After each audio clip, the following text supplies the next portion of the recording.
कम से कम अपने पति के साथ कर्म तक तो रुक जाती। 24 साल के माँ बाप के प्यार पर 1 साल का प्यार भारी पड़ गया। तभी तो जिस शहीद बेटी की चिता अभी तक ठंडी भी नहीं हुई थी कि 1 साल पुरानी कोर्ट मैरिज वाली पत्नी 21 साल का चेक लेकर भाग जाती है। कम से कम अपने शहीद पति के अंतिम संस्कार तक तो रुक जाती। दरअसल 13 जून 2026 को असम में वायुसेना का एक विमान क्रैश हो जाता है, जिसमें वायुसेना के 5 जवान शहीद हो जाते हैं और उसी में बिहार के फ्लाइट लेफ्टिनेंट शुभम कुमार भी शहीद हो जाते हैं।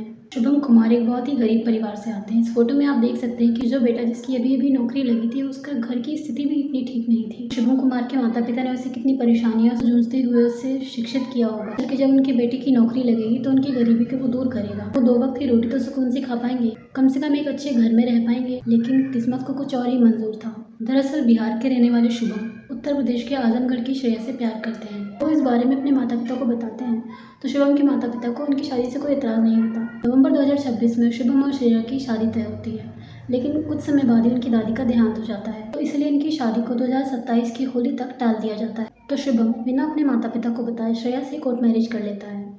दरअसल 13 जून 2026 को असम में वायुसेना का एक प्लेन क्रैश हो जाता है, जिसमें वायुसेना के 5 जवान शहीद हो जाते हैं और उसी में बिहार के लाल फ्लाइट लेफ्टिनेंट शुभम कुमार भी शहीद हो जाते हैं और सरकार की तरफ से उसे आर्थिक सहायता देने का ऐलान किया जाता है। 2 दिन बाद शुभम की कोर्ट मैरिज वाली पत्नी श्रेया को सरकार द्वारा आर्थिक सहायता प्रदान करने के लिए 21 लाख का चेक भी दे दिया जाता है। जिस बेटी की चिता अभी ठंडी भी नहीं हुई थी, उसकी 1 साल पुरानी कोर्ट मैरिज वाली पत्नी 21 लाख का चेक लेकर चुपचाप अपने मायके चली गई। कोर्ट द्वारा बनाए गए पति पत्नी के संबंध का भी लिहाज नहीं की, कम से कम पति के अंतिम श्राद्ध तक तो रुक जाती। तो शुभम के माता पिता कहते हैं कि अगर श्रेया ने शुभम से कोर्ट मैरिज की थी और उस नाते वो शुभम की पत्नी थी, उन पैसों पर श्रेया का पूरा हक है। शुभम के माता पिता का यह कहना है कि हम बेहद गरीब हैं। बेटे के जाने के बाद हम मानसिक रूप से भी बहुत परेशान हैं और आर्थिक रूप से भी पूरी तरह टूट चुके हैं। तो उन्होंने सरकार से अपने लिए आर्थिक सहायता की मदद की गुहार लगाई है। वैसे तो सेना का यह नियम है कि शहीद की आर्थिक सहायता की राशि पर पत्नी का ही अधिकार होता है, लेकिन क्या आपको नहीं लगता कि इस नियम में बदलाव करने की ज़रूरत है?